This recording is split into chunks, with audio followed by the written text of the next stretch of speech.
Hello friends, जय श्री केदारनाथ। कैसे हैं आप दोस्तों? अगर आप केदारनाथ की यात्रा पर आने की प्लानिंग कर रहे हैं या आ रहे हैं अभी, तो आपको इस वीडियो को पूरा देखना चाहिए। रास्ते कैसे हैं, कितनी भीड़ है और दोस्तों सबसे ज़्यादा प्रॉब्लम पैदल यात्रियों को कहाँ हो रही है, और जो केदारनाथ का मौसम है वो कैसा है, कितनी भीड़ है, क्योंकि मौसम लगातार ख़राब है केदारनाथ धाम का, तो कितनी भीड़ पहुँच रही है, ये सारी अपडेट आज मैं आपको अपनी इस वीडियो में देने वाली हूँ, ताकि अगर आप यात्रा पर आ रहे हैं तो आपको पूरी जानकारी हो सके। तो दोस्तों पहले मैं आपको केदारनाथ पैदल रास्ते के दर्शन कराऊंगी, जहाँ पर आप देखेंगे कि लगातार बारिश होने की वजह से रास्ते बहुत ज़्यादा खतरनाक हो गए हैं और गीले हो गए हैं, जिससे यात्रियों को चलने में बहुत ज़्यादा परेशानी हो रही है। क्योंकि जहाँ जहाँ पर लैंडस्लाइड हुआ था वहाँ पर आपको मलबा दिखाई देगा, कीचड़ दिखाई देगा, और कुछ रास्तों का नज़ारा ऐसा है अगर आप पैदल यात्रा कर रहे हैं। और दोस्तों आगे मैं आपको दिखाऊंगी कि घोड़े पालकी वालों से जो पैदल यात्री हैं वो कितना ज़्यादा परेशान हो चुके हैं, क्योंकि कल एक हादसा फिर हुआ है केदारनाथ पैदल मार्ग में।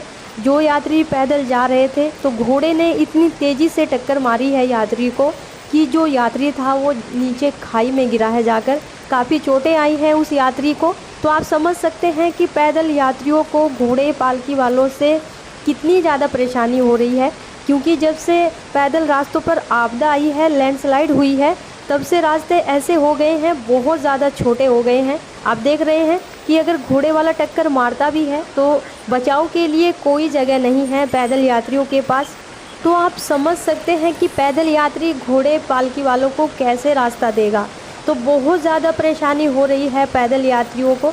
तो दोस्तों आगे मैं आपको दिखाऊंगी उस व्यक्ति को कितनी ज़्यादा चोटें आई हैं और कहां पर गिरा है और ये हादसा कहां पर हुआ है, ताकि अगर आप भी पैदल यात्रा कर रहे हैं, पैदल ट्रैक कर रहे हैं, तो आपको पूरी जानकारी हो सके। तो आप देख सकते हैं कि सोनप्रयाग गौरीकुंड के बीच में ये हादसा हुआ है। आप देख सकते हैं कि जब ये पैदल यात्रा कर रहे थे तभी घोड़े वाले ने इतनी तेज़ी से टक्कर मारी है इस यात्री को कि जाकर नीचे खाई में गिरा है। तो अभी इनको हॉस्पिटल में एडमिट कराया गया है, जिसमें इनकी तबीयत अभी बेटर है पहले से, लेकिन काफ़ी चोटें आई हैं, क्योंकि ये यात्री सीधा आप देख सकते हैं कि कितने बड़े बड़े पत्थर हैं नीचे, तो खाई भी है। तो आप समझ सकते हैं कि कितनी ज़्यादा चोटें इन यात्रियों को आई होगी। तो दोस्तों अगर आप पैदल यात्रा कर रहे हैं तो आपको घोड़े पालकी वालों से बहुत ज़्यादा प्रॉब्लम हो सकती है, क्योंकि रास्ते पहले से बहुत ज़्यादा छोटे हो गए हैं और डेंजरस हो गए हैं। और आइए अब मैं आपको केदारनाथ धाम के लाइव दर्शन कराती हूँ, जहाँ पर कई दिन से केदारनाथ और पैदल मार्ग में बहुत ज़्यादा बारिश हो रही थी, जिसकी वजह से यात्री बहुत ही कम आपको दिखाई दे रहे हैं मंदिर के परिसर में। और दोस्तों जैसा मैंने आपको कल बताया था कि 12 बजे केदारनाथ के कपाट बंद हो जाते हैं, दोपहर के 12 बजे, और 2 बजे खोले जाते हैं, क्योंकि आप देख सकते हैं कि अभी 2 बजे का टाइम है, अभी कपाट खोले गए हैं क्योंकि भोग लग रहा था। और तीनों आप देख सकते हैं कि नंदी महाराज जी को भी भोग लगाया जाएगा। उसके बाद 2:05 पर कपाट खोले जाते हैं सभी भक्तों के लिए।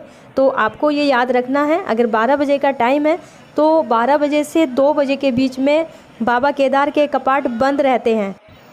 और दोस्तों केदारनाथ का जो मौसम है आप देख सकते हैं, चारों तरफ बादल लगे हुए हैं, और ये बादल ज़्यादातर छोटी निचोली और बड़ी निचोली की साइड से आते हैं, क्योंकि वो बिल्कुल गहराई में है और सबसे ज़्यादा बारिश भी उसी रास्ते पर होती है।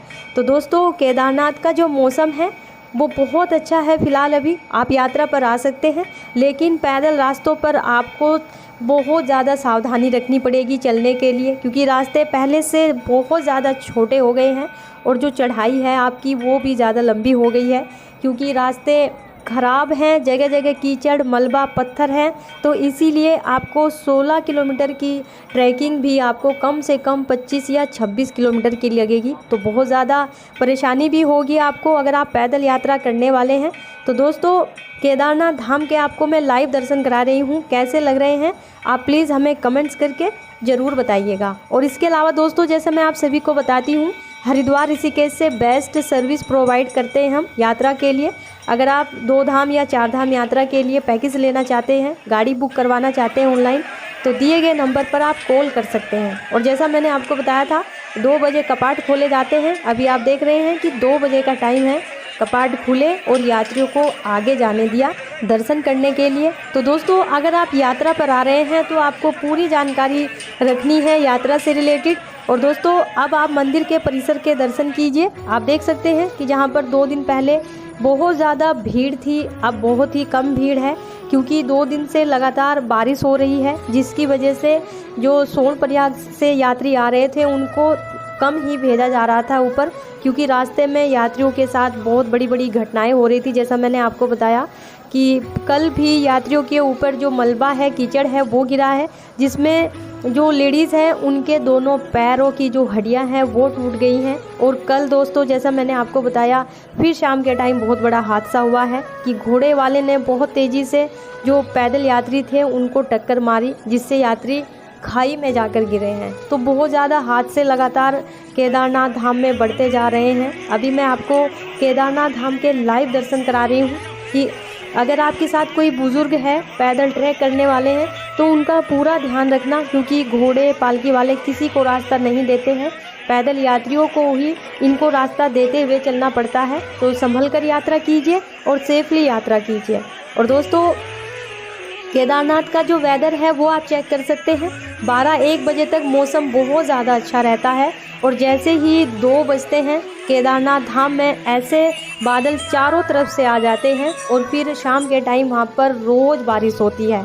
तो आपको रेनकोट ज़रूर पहनकर रखना है पैदल रास्तों पर, क्योंकि अब आपको केदारनाथ धाम में बारिश देखने को मिलेगी, क्योंकि बहुत जल्द बाबा के धाम में बर्फ़ पड़ने वाली है। तो अगर आप बर्फ़ का नज़ारा देखना चाहते हैं तो 15 अक्टूबर के बाद आपको ये सौभाग्य प्राप्त हो सकता है, क्योंकि 15 अक्टूबर के बाद केदारनाथ धाम में बर्फ़ पड़ने के बहुत ज़्यादा चांसेस हैं। तो आप 15 अक्टूबर के बाद यात्रा पर आ सकते हैं। और फिलहाल आप केदारनाथ धाम का ये लाइव वीडियो देख रहे हैं। रास्ते मैंने आपको दिखाया कि कितने ख़राब रास्ते हो गए हैं केदारनाथ पैदल मार्ग के। और दोस्तों, केदारनाथ में रात ओलों की बारिश हुई है, जिसका नज़ारा आप इस वीडियो में देख रहे हैं। रात के समय केदारनाथ धाम में ओले बरसे हैं। तो दोस्तों, आप समझ सकते हैं कि कितनी ज़्यादा ठंड बढ़ चुकी है केदारनाथ धाम में। तो गर्म कपड़े इस टाइम ज़रूर साथ लेकर आइए। सुबह शाम की बहुत ज़्यादा ठंड होती है। वहाँ का जो टेम्परेचर है शाम के टाइम 12 डिग्री हो जाता है, -12 डिग्री में चला जाता है। तो आप समझ सकते हैं कि बहुत ज़्यादा ठंड आपको केदारनाथ धाम में फ़िलहाल अभी देखने को मिलने वाली है। और दोस्तों, अगर आप यात्रा पर आ रहे हैं तो जैसा मैंने आपको बताया, आप दिए गए नंबर पर कॉल करके पूरी जानकारी ले सकते हैं और अपने लिए ऑनलाइन गाड़ी बुक करवा सकते हैं, क्योंकि हरिद्वार ऋषिकेश से बेस्ट सर्विस प्रोवाइड करते हैं हम गाड़ियों की।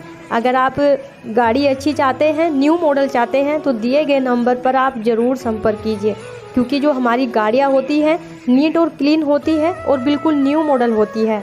और जो ड्राइवर होते हैं वो भी अच्छे होते हैं, आपको पूरे 4 धाम की यात्रा अच्छी तरह करा कर लाते हैं, और जो बीच में साइट सीन पड़ते हैं वो भी आपको कराते हैं। और दोस्तों, जो हमारे ड्राइवर होते हैं बिल्कुल फैमिली वाले होते हैं, आपको फैमिली की तरह ट्रीट करते हैं, पूरी जानकारी देते हुए आपको 4 धाम की यात्रा या 2 धाम की यात्रा कराकर आपको हरिद्वार ड्रॉप करते हैं। तो ज़्यादा जानकारी के लिए आप दिए गए नंबर पर कॉल ज़रूर कीजिए। और ये वीडियो आपको कैसी लगी प्लीज़ आप हमें कमेंट्स करके ज़रूर बताइएगा।